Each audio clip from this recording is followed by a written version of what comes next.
our relationship goes back a long, long way. And Jake was always the guy that liked to talk, right? He always had something to say, even as a 12-year-old. You know, and I'd coached some pretty decent quarterbacks, Aaron Rodgers and these first-round draft picks, right? Well, I'm out there with Jake, and I'm trying to coach him, and he's telling me what he does. And I'm like, okay, time out. First of all, I'm doing the talking, you're doing the listening, right? So that's my first interaction with Jake. And but then I gave him a goal because I thought he kind of had heavy legs and heavy feet, and I said, I want you to go home and be able to jump rope 500 times without missing, which is very difficult to do, just to work on his feet. And I don't know what it was, like a year and a half, 2 years later, he called me. I did it, right? So he took it very seriously. Jake has been a quarterback since day one. I mean, he has been so driven to and obsessed with being a quarterback. I think something that a lot of fans will remember about Jake Haener is that he was a tough quarterback. He played through injuries and would take a big hit. He was right back up and at it again. What is a memory that you have of Jake Haener that really showed the toughness that he had at the position? Well, the one year that I wasn't coaching him, actually, at the UCLA game, when they had the great comeback and he'd had a hip pointer, he had something going on in his hip, and he just kept fighting through, and he kept getting hit and getting up. And I thought that was one of the grittiest performances I've seen of a quarterback.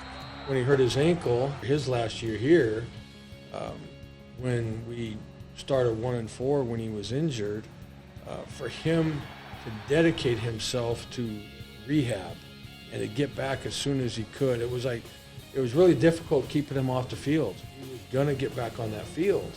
You know, where some people were saying, oh, you should do this or do that and miss a season or what. Jake was having none of that, you know. And so when he came back, then we went on a long winning streak, won the championship, you know, all that kind of thing. And the program went on to win 14 games straight, 17 out of the next 18 games. But I think when you have a quarterback that's tough like that, I think it just wears off on the rest of the team. After his senior season, drafted in the 4th round to the New Orleans Saints, what was that experience like to kind of talk with Jake throughout the process and to see him get that opportunity in the NFL? Well, it's well-deserved. Number one, like I said, he's dedicated himself lifelong to playing the position. And that's been his goal, is to play in the NFL. And played great for us, had big numbers, and, you know, obviously won a lot of games here for us. And so I was very happy for him to see him get drafted and to make the team. Just because you get drafted doesn't mean you make a team, right? So now he's been on the team for a few years, and I'm just hopeful, and I believe that he'll get his shot at some point, because he hasn't wavered, even though he's not the starter and he's on practice squad or whatever his role is. He's still very dedicated to the game and to playing the position and being successful.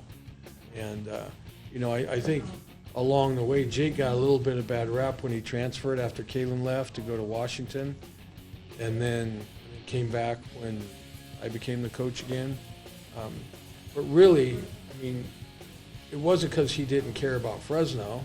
It was because he had no idea who the next coach was going to be, and they could come in and run the option. He had 1 year left to play, right? So I know he kind of took some flack for that a little bit, but it wasn't because he wasn't true blue to Fresno State. And I think he felt so great when he knew that we were going to be the coaching staff and the offense wasn't going to change. Then he came back to be with his teammates.